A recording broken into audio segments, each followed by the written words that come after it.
sociedade não aceita a resposta "não tenho filhos" sem uma justificativa.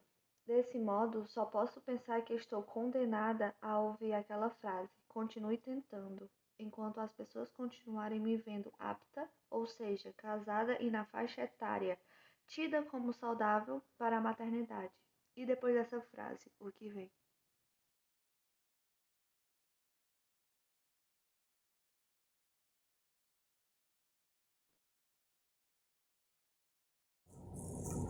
Um dia eu estava almoçando com meus pais na rua. Minha mãe virou para dona do restaurante e falou: "Você tem filhos?" Essa pergunta, mais uma vez, foi estranha para mim, porque dificilmente você para um homem na rua e pergunta: "Você tem filhos?" Em muitas situações, as pessoas não estão refletindo e não têm a menor noção do que é a experiência de ter filhos ou não para aquela pessoa que está sendo questionada. Eu lembro que aquela mulher disse: "Estão bem." Mas a sensação que eu tive, como alguém que já ouviu essa pergunta muitas vezes, que no início era difícil e embaraçoso,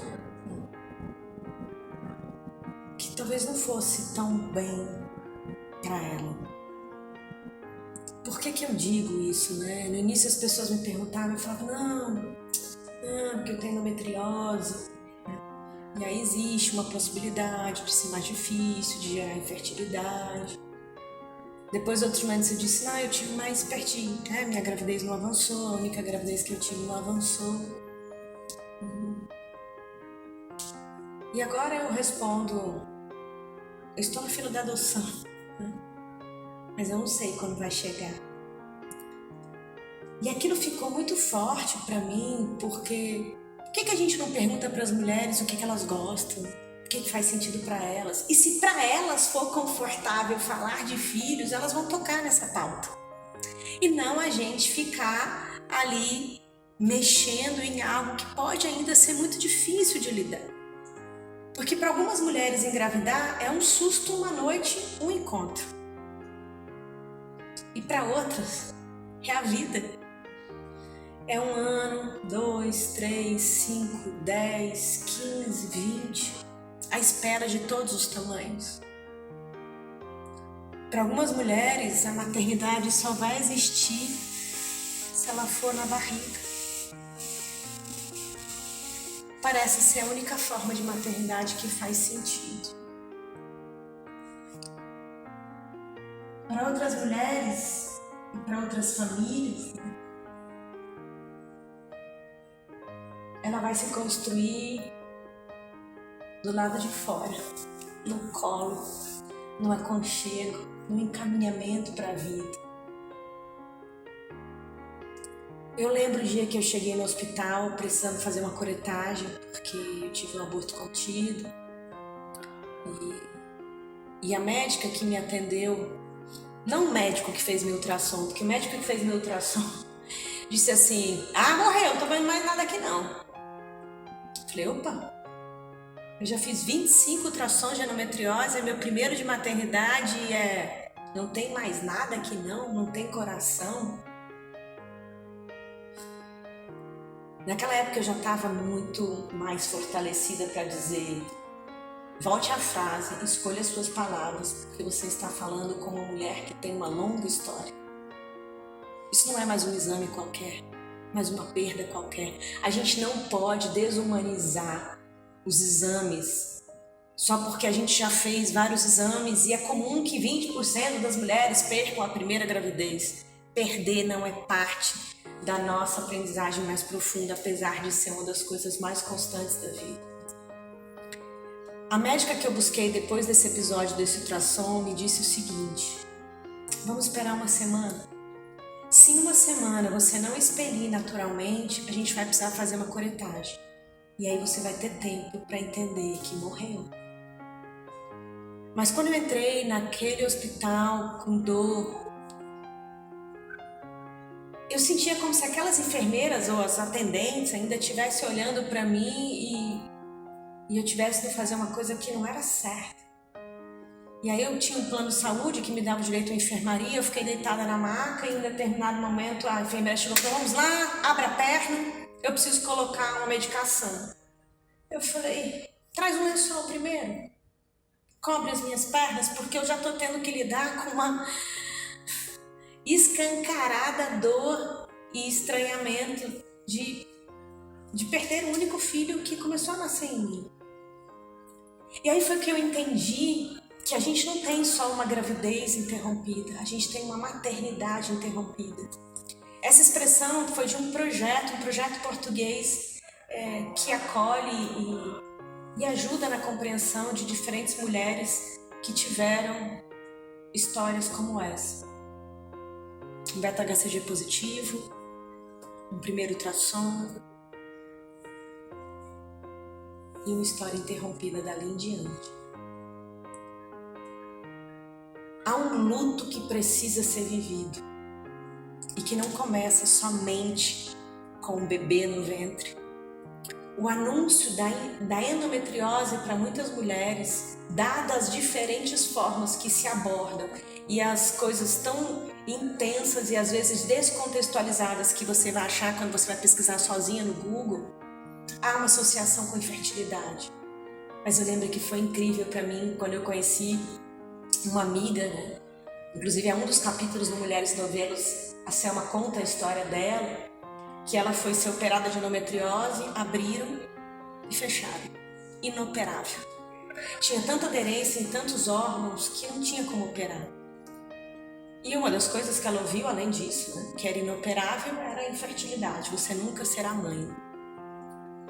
E ela tem 2 Marias, que vieram de gravidez natural, de certa forma, para o olhar de ciência que disse que não haveria milagrosa, porque não se explica.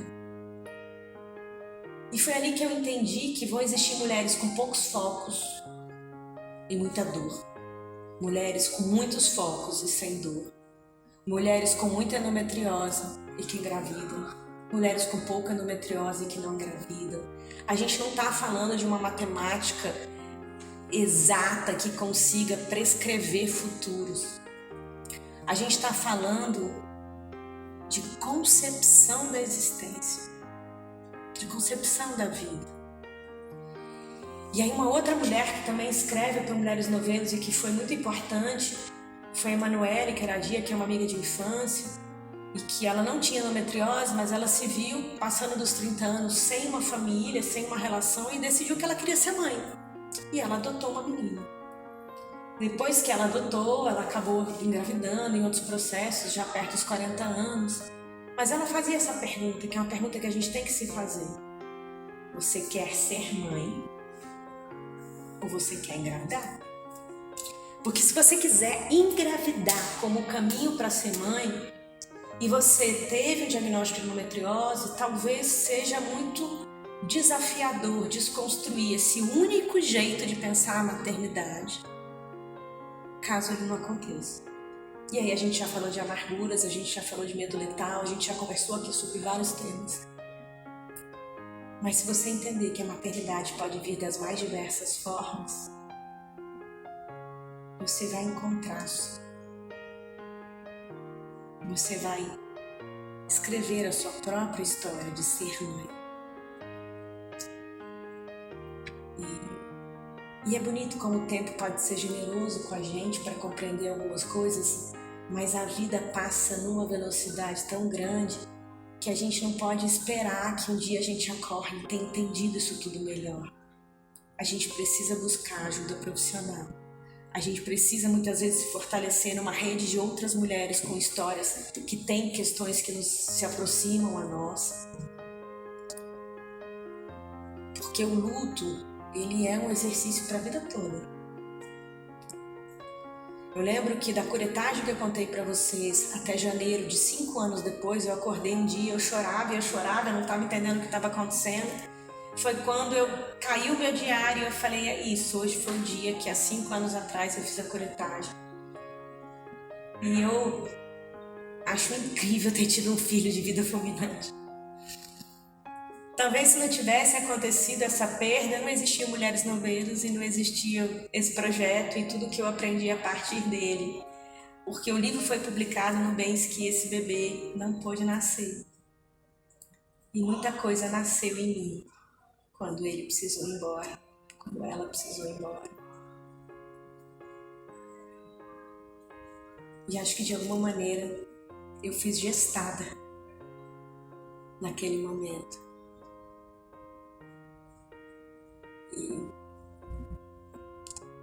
E a vida tá aí, dizendo pra gente que não tem uma única forma de amar, nenhuma forma de amor e nenhuma única maneira de encontrar a nossa maternidade. Ou de simplesmente dizer, talvez não seja tão simples, mas de entender, não, se não veio, se não foi de forma natural, eu ainda não estou pronta para adoção, meu marido não está, minha companheira, meu companheiro. Eu tenho amigas que decidiram entender que a vida seguiria assim. Eu sempre que eu posso conversar com alguém, eu digo, esse é um tema que precisa ser acolhido e trabalhado. Porque nessa história de que a vida passa no estalo, a gente tinha 20, depois está em 30, 40, daqui a pouco 50. O processo de adoção no Brasil, entre você entregar os documentos e receber uma criança, às vezes demora no mínimo 3 anos e meio, 4 anos. É chão. E a mesma coisa se você quiser fazer um tratamento de fertilidade e infertilidade, é um gasto financeiro, é um gasto emocional, a chance de não acontecer. Então há tantos fatores que são externos a nós e não gerenciáveis, que o que a gente precisa entender é que talvez a gente adoeça menos se a gente cuidar daquilo que é interno a nós, que é mais próprio de nós, que é a compreensão sensível, profunda e refletida da maternidade que a gente vai escolher, da maternidade que a gente vai ter a oportunidade, ou cavar a oportunidade de viver.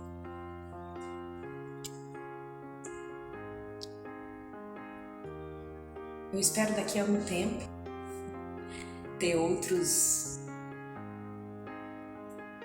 olhares, porque é muito gritante.